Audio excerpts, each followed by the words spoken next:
Hello everyone, this is Dr. Shikha Chauhan. Welcome to my channel Pharmacypedia. In our continuation of pre-formulation series, in this session we are going to discuss further about the chemical properties. We are going to discuss three properties: oxidation, reduction and hydrolysis.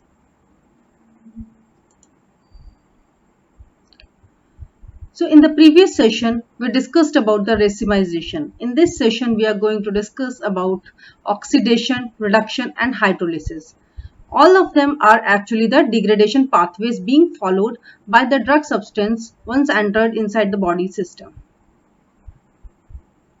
Now, what is the purpose of studying these three chemical properties: oxidation, reduction and hydrolysis? The primary purpose is to have the initial investigation on the chemical properties. Now, why do we want to know these chemical properties? Basically, we want to know these chemical properties to understand the chemical and physical stability of a drug substance in the solid and liquid state during the drug development.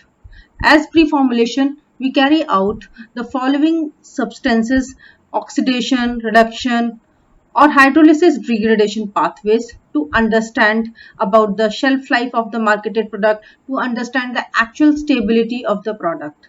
Now, what degradation pathways do any drug substance follows is different. Each drug may have the different degradation pathways depending on the chemical structure.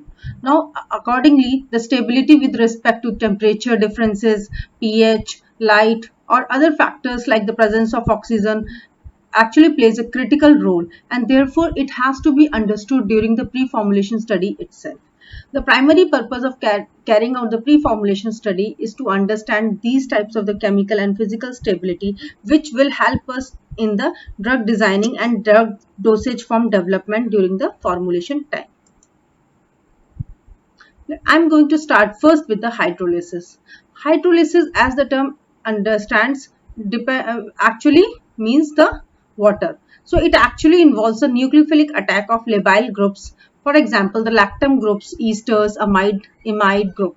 So these groups, if are present in our drug substance, may be attacked by the water molecule and it may result in the hydrolysis of the drug substance. This is one of the degradation pathway which is followed by many drug substances having these chemical moieties. For example, esters, amide, lactam, imide, etc. So when this attack is by the solvent which is other than the water, the process is known as solvolysis. It generally follows second order kinetics as there are two reacting species, water and the active pharmaceutical ingredients. So in aqueous solution, water is in excess, therefore the reaction becomes the first order kinetics. Now this degradation by the hydrolysis techniques results in such a way. For example, you can see in the image itself an ester is broken down by the water, which results in a development of a carboxylic acid and an alcoholic group. So in hydrolysis, the drug substance is being attacked by water or any other solvent molecule, which may result in a degradation resulting into two chemical moieties. And basically, it causes the drug substance to break down. Now, what are the susceptible substances which can result into the hydrolytic pathways? There are basically four types. First is the esters, amides, lactones, lactam rings. For example, the anesthetics, antibiotics, vitamins, barbiturates. Now, ester hydrolysis, you can see in the image itself when it results in the formation of carboxylic acid and an alcohol. The reaction may be initiated by the catalyst. For example, the polar nature such as mineral acids, alkalis or certain enzymes, which is also capable of doing the breakdown. Now this degradation may be catalyzed by acid or the alkali, which can be resulting in the hydrolysis. So the process is very simple to understand. Any drug substance when attacked by the water molecule may result in breakdown, and this breakdown is only possible if the chemical structure of the drug substance is having esters, amides, lactones or lactam rings, because they are very easily to break down. Now, what are the conditions which actually catalyzes or promotes this breakdown? So, these are the following conditions whereby the hydroxylation reaction may take place. For example, the presence of any hydroxyl ion in the drug substance, or the presence of any hydride ion, or the presence of any divalent ion, or it may also be triggered by heat, light, ionic hydrolysis, or sometimes due to the solution polarity and the ionic strength or the high drug concentration. So these are the conditions whereby it becomes easy for the drug substance to break down. Now, how can we prevent the hydrolysis? Now we know what is hydrolysis, what kind of the substances are prone to hydrolysis, what are the factors which triggers the hydrolysis. We should also understand what are the various mechanisms by which we can actually prevent the hydrolysis. These are the techniques which are being adopted to help in the prevention of the hydrolysis. First is the pH adjustment, then formulation of the drug solution close to its pH of the optimum stability, or the addition of water miscible solvent in the formulation, or the optimum buffer concentration to suppress the ionization process. Apart from that, you can also add the surfactants, for example the non-ionic, cationic, anionic surfactants, which actually stabilizes the drug against base catalysis. So this is one of the most important method which is being utilized for the prevention of hydrolysis. If you have the presence of surfactant, it will be not be prone to hydrolysis. Then by the addition of certain salts and esters, for example the phosphate esters of clindamycin, the solubility of the pharmaceuticals undergoing ester hydrolysis can further be reduced by forming the less soluble salts. Then apart from storing with the desiccants, or by the use of various complexing agents like ADTA. In this figure, you can understand the breakdown of the aspirin acetyl salicylic acid into salicylic acid and acetic acid. Ester hydrolysis is a type of the hydrolysis whereby the drug substances having the ester groups get easily hydrolyzed. Now, what are the factors which actually prevents the hydrolysis? Is the pH conditions, or like the type of the solvents. For example, solvent having the low dielectric constants, for example ethanol, glycol, mannitol, or the complexation, or the presence of surfactants, or the modification of the chemical structures and salts and ester. So these are the factors whereby if you do adopt any technique, you can prevent the ester hydrolysis. Then amide hydrolysis. Now this is a hydrolytic reaction which actually results when the drug substance is having the amide group. So amide acid in the presence of amine results in the formation of these two chemical moieties. The classic example is chloramphenicol or niacinamides. Ring alterations takes place and hydrolysis proceeds as a result of the ring cleavage, for example pileocarbene. So now you have understood the two types of the hydrolytic reactions of drug substance. First is the ester hydrolysis or amide hydrolysis. Now we move on to the oxidation and reduction pathways. Now this is the second most common pathway of degradation after hydrolysis.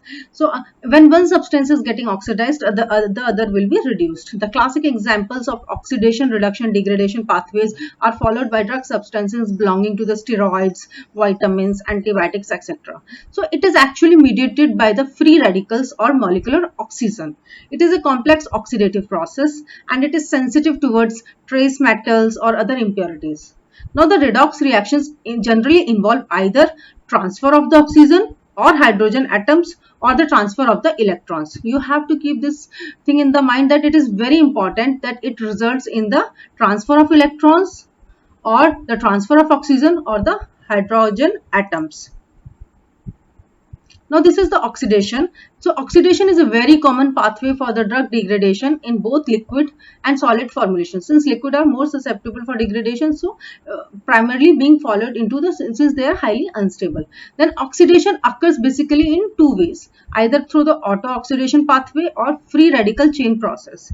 Now what are the drug substances having those functional groups which are have high susceptibility for the oxidations? So you have to keep in the mind the molecular structure of the drug substance under analysis, because as I have told, in the hydrolysis drug substances having esters or the amides or lactam rings are prone to hydrolysis. Similarly, oxidation reactions generally occurs in drug substance having alkenes, substituted aromatic groups, for example toluene, phenols, anisole, ethers, thioethers, amines. So these are the drugs chemical functional groups if present in the drug substance may be prone for the oxidation reaction.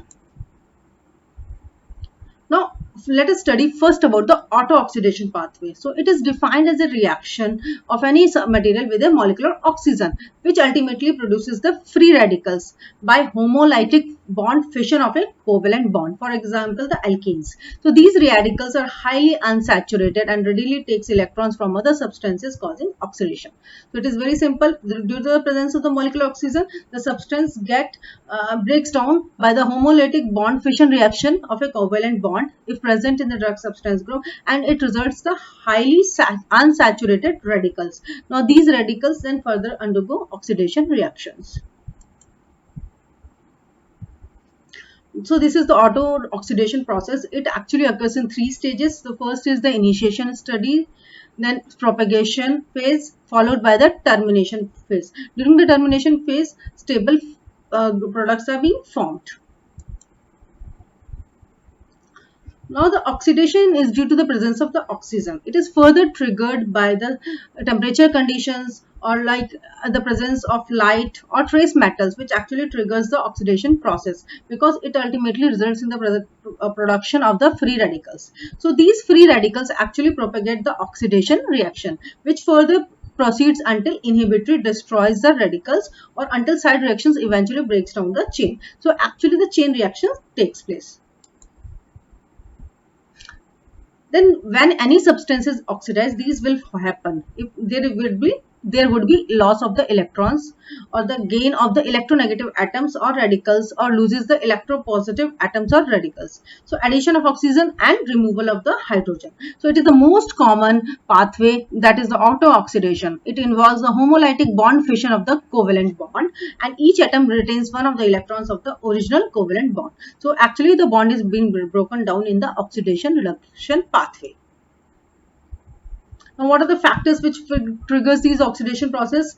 Presence of high oxygen concentration, presence of light, heavy metal, which actually catalyzes the reactions, presence of the hydrogen or hydroxyl ion, or the change in the temperature conditions.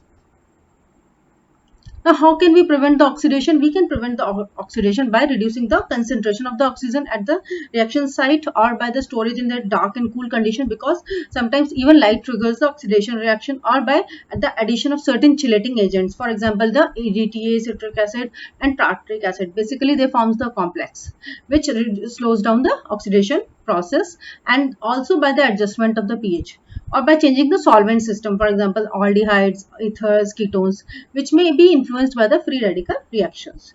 Now apart from that, one of the technique being used to prevent the oxidation is the addition of the antioxidants. Now antioxidants are the substances which prevents the oxidation by actually working as a reducing agents, and they also break down the chain. They are the chain inhibitors of the radical induced decomposition. So basically antioxidants are of 2 types, oil soluble and the water soluble type. Let us first try to understand the oil soluble. They basically act as a free radical acceptors, and they inhibit the chain process. The classic examples are butyl hydroxyanisole, butyl hydroxytoluene and lecithin, etc.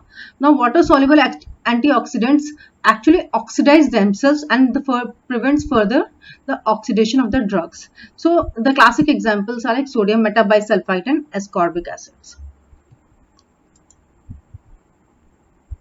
Thank you so much everyone for watching my video. I hope you are now clear about both the types of the degradation pathway, hydrolysis degradation pathway and oxidation reduction degradation pathway.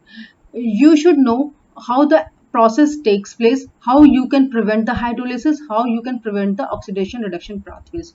Try to memorize the examples of the different types of the drug substances following these degradation pathways. If you are visiting my channel for the first time, please do like, share and subscribe to my channel Pharmacypedia for getting further updates. In case you feel any doubt or query, you can comment in the comment box. Thank you so much everyone.